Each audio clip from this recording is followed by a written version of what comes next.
तो 4 जून को कंफर्म हो पाएगा। खरब साहब, करनाल, कुरुक्षेत्र और अंबाला, सोनीपत, इनमें से जी कितनी भारतीय जनता पार्टी को आपका आकलन जा रहा है 4 सीटों में से, और कितनी पर कांग्रेस या इंडिया गठबंधन जा रहा है? देखिए, करनाल में यदि आप चुनाव की बात करें कि कौन जीतेगा कौन हारेगा, ये हम कोई भी नहीं कह सकता इसके बारे में। यदि आप कांग्रेस के समर्थक लोगों के पास या विचारधारा के लोगों से बात करेंगे तो वो कहेंगे कि बुद्धि राजा जीत रहे हैं। यदि आप बीजेपी के समर्थक या विचारधारा के लोगों से बात करेंगे या उनके किसी भी जानकार से बात करेंगे तो वो कहते हैं खट्टर साहब लाखों वोटों से जीत रहे हैं, 1 लाख पे 1 लाख से या 2 लाख से। लेकिन पूरी तरह नहीं कह सकते। लेकिन कुल मिला के ये बात आ रही है कि खट्टर साहब करनाल में मजबूत हैं।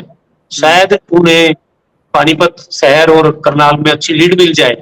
यदि खट्टर साहब को पानीपत शहर और करनाल से अच्छी लीड मिलती है और उस लीड को पानीपत के इसराना, समालका या इंद्री, गोरंडा उसको नहीं तोड़ पाते तो खट्टर साहब इस सीट को अच्छे से निकाल लेंगे। ऐसा कुछ कांग्रेस ने भी माना है कि वो करनाल सीट को खो रही है। इसको पूरी तरह नहीं कह सकते हम। दूसरी जो आपने कुरुक्षेत्र की बात, कहने का मतलब आपकी तरफ से ना, देखिए जनता कुछ भी कर सकती है। ये करनाल ही है जहाँ पे तो भजनलाल की पीएचडी को वो समझ गए सर, 25 तारीख को कर दिया जनता ने। तो अब जो आकलन देखिए कर तो दिया, लेकिन जब तक परिणाम फाइनल नहीं आते जी उस पे हम पूरी तरह कुछ नहीं कह सकते। बिल्कुल। जनता ये करनाल की थी। यहाँ पे कई रिकॉर्ड भी हुए हैं कि भजनलाल की पीएचडी भी यहाँ पर कहते कि वो तोड़ दी। मुख्यमंत्री यहाँ पर चुनाव कुरुक्षेत्र, जी। दूसरा कुरुक्षेत्र में आपने जो पूछा, कुरुक्षेत्र में अच्छा मुकाबला हुआ है तीनों, अभय सिंह चौटाला और सुशील गुप्ता और नवीन जिंदल का। लेकिन अभी तक जो एग्जिट पोल या अवलोकन या जो भी आ रहे हैं ओपिनियन, उसमें सुशील गुप्ता की स्थिति मजबूत बताई जा रही है। वहां पर भी खेला हो सकता है, कुछ भी हो सकता है। बिल्कुल। दूसरी जो आपने अम्बाला की सीट की, अम्बाला में भी वरुण है जो मुलाना है, टक्कर में है, फाइट अच्छी है। अगर ग्रामीण इलाके में अच्छा वोट पड़ा है और वो वरुण मुलाना को जाता है तो लगता है कि यहाँ पर भी बीजेपी को नुकसान हो सकता है। सोनीपत की सीट आपने पूछा, जीटी रोड जिक्र कर दिया सोनीपत का, तो कि जिस तरीके से उनका, जी हाँ, वो पहले आ चुका है।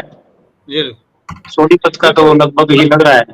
भट्ट साहब, जिस तरीके से सिटी तहलका द्वारा ग्राउंड पर काम किया गया और इलेक्शन के दौरान जिस तरीके से फीडबैक लिए गए, यहाँ पर सैंपल उठाए गए टीम पूरी द्वारा, तो जो कलेक्शन हुई है और पूरी तौर पर ये माना जाए किस तरीके से देखते हैं, क्या नतीजे आए हैं सिटी तहलका के, जो एग्जिट पोल जो कराया गया, किस तरीके से ग्राउंड पर रिपोर्ट हुई है, इन तमाम पहलुओं को देखते हुए क्या क्या कुछ लग रहा है?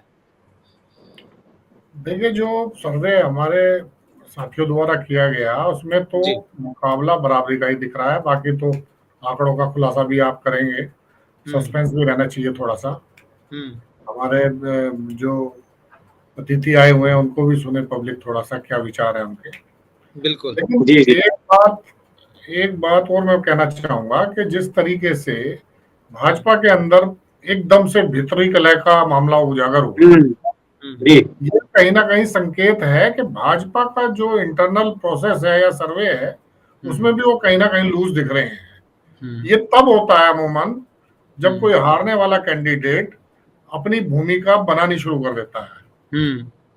आपको चाहे जैसे उन्होंने बताया कि वो भाजपा के उम्मीदवार 49,000 से जीतने की दावा कर रहे हैं। बडोली ने सार्वजनिक रूप से सांसद से लेके विधायक, पदाधिकारी, और आज तो हमने जो चलाया है वायरल हुआ है उनका वीडियो, वॉइस भी वायरल है उनकी, तो वायरल हुआ है, तो उसमें भी साफ दिख रहा है कि भाई मतलब इस तरह की वो भाषा बोल रहे हैं, ऐसा अमूमन कभी सुनने को मिलता है। तो ये जाहिर सी बात है कि ये सारी चीजें जो है उसका इम्पैक्ट होती है, जो रिजल्ट लग रहा है। ये रिव्यू मीटिंगों में जिस तरीके से चिन्हित किए जा रहे हैं, खुद के कार्यकर्ता हों या अधिकारी हों, कर्मचारी हों, ये इन तमाम पहलुओं को किस तरीके से देखते हैं? पहली मर्तबा देख रहे हैं कि भारतीय जनता पार्टी जिस तरीके से 10 से 15 ऐसे मुख्य पदाधिकारियों को भी जो है नोटिस भेज रही है। इसके बाद राहुल जी आपके पास आऊंगा। मैं वही कह रहा था कि अब खबर ये भी है कि हर लोकसभा क्षेत्र में 15 से 17 लोगों की लिस्ट बन रही है कि कौन है वो ऐसे जो है, जो लिस्ट बन रही है उसमें नाम आ रहे हैं 15 से 17 लोगों के।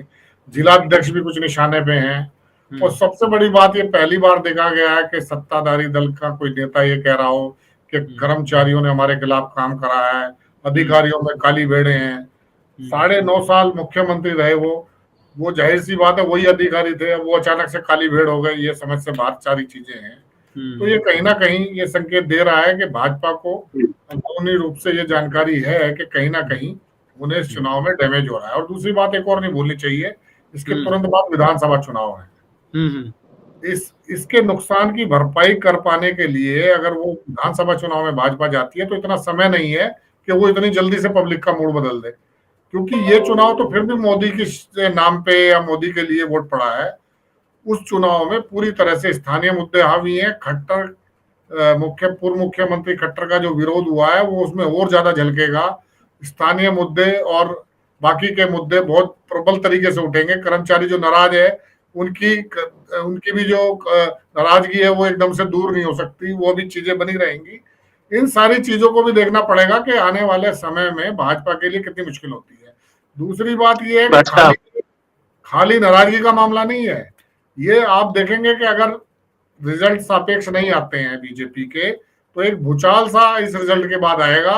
पदाधिकारियों के पार्टी छोड़ने, विधायकों के पार्टी छोड़ने, और ये सिलसिला इतनी तेजी से चलेगा कि बीजेपी उस डैमेज कंट्रोल को करने का ही अवसर नहीं प्राप्त कर पाएगी आगे के लिए, अगर ऐसा होता है तो। जी जी, कर्मचारी की बात कर रहे हो तो डीसीएसपी का भी नाम आ रहा है, डीसीएसपी तक की बात आ रही है। आप देखिए ना, पहली बार इतने साल से आप भी पत्रकारिता कर रहे हो, चुनाव परिणाम आने से पहले की डीसी और एसपी के भी नाम दिए जा रहे हैं कि डीसी एसपी ने ऐसा किया है।